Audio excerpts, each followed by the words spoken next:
Katie, so excited to connect with you. I know you've just released a book. I just want to have a quick chat with you. What's your motivation in discussing learning, and what were you hoping to achieve with the book? So this was really a passion project for me. And it's something that comes from the first moment I joined Minerva and got this sense of a different way of thinking about interactive teaching and active learning, but also the process that we've been going through from our initial assumptions when I joined in 2016 and the understanding of what effective interactive learning looked like to over time as a faculty, we've had more conversations like, is this working? Is this not? What are the things that we're really implementing in our pedagogy, and what are the implications for students and instructors? And as I went through that journey and took more leadership within Minerva with the teaching teams and things like that, I realized I have a lot of friends out there in the world who are teaching at different institutions who want to do active learning, and we align on underlying values of really having every student have agency and belonging and the ability to participate in their learning experience, but where a lot of people don't really have any support and they don't have the colleagues that I have. And if a dean were to say to them, well, what's the reason for doing this? Or what's the pedagogical value in that? Maybe they don't have a basis to articulate the research that's come or the knowledge base that's sort of guiding their kinds of choices. So for me, the book was taking my experiences at Minerva and pulling it together into some bigger themes of things to understand or to think about and how you're interacting with students, and give every faculty member, particularly newer faculty, the ability to have a sense of what is out there in the science of learning literature that could maybe inform how they want to think about their pedagogy.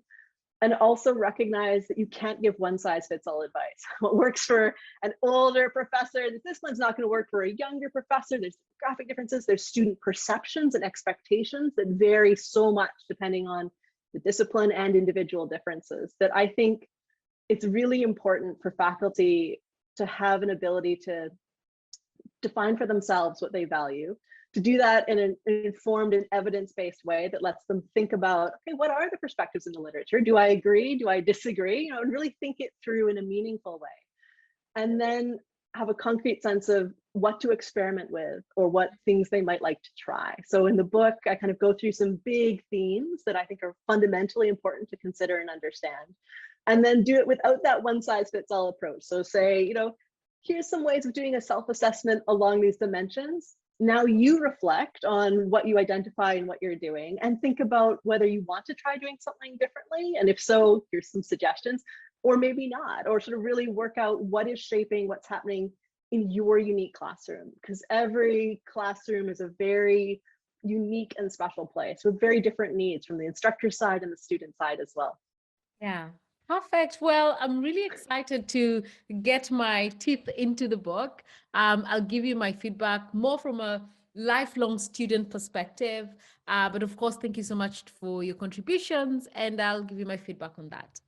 And the feedback is the most important part for me, because it's so important to draw together not just the instructor perspective, but the student perspective. And when I was writing the book, Chandler, the provost, and others were so supportive of me really getting into the student course surveys, interviewing some students and talking at length with my TAs, and a couple students for their Minerva capstone projects were doing projects related to education, and some even overlapped with themes from the book. So it was a real privilege for me to get to draw those other perspectives in. And one thing I love about Minerva is we get undergraduate research interns. So in my teaching and learning research, I've had a good number now, and I get to take them to conferences. And my favorite part about the conferences is I often try to have the student be the lead presenter, and I'm kind of the professorial, like this professor title slide, a bit of the gray hair, and kind of help with expectations or assumptions from faculty and deans in the audience.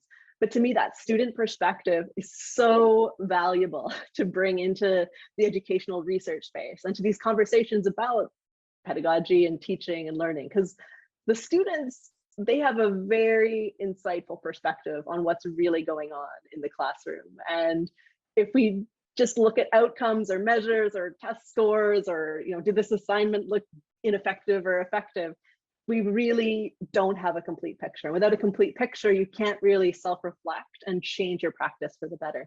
Yeah.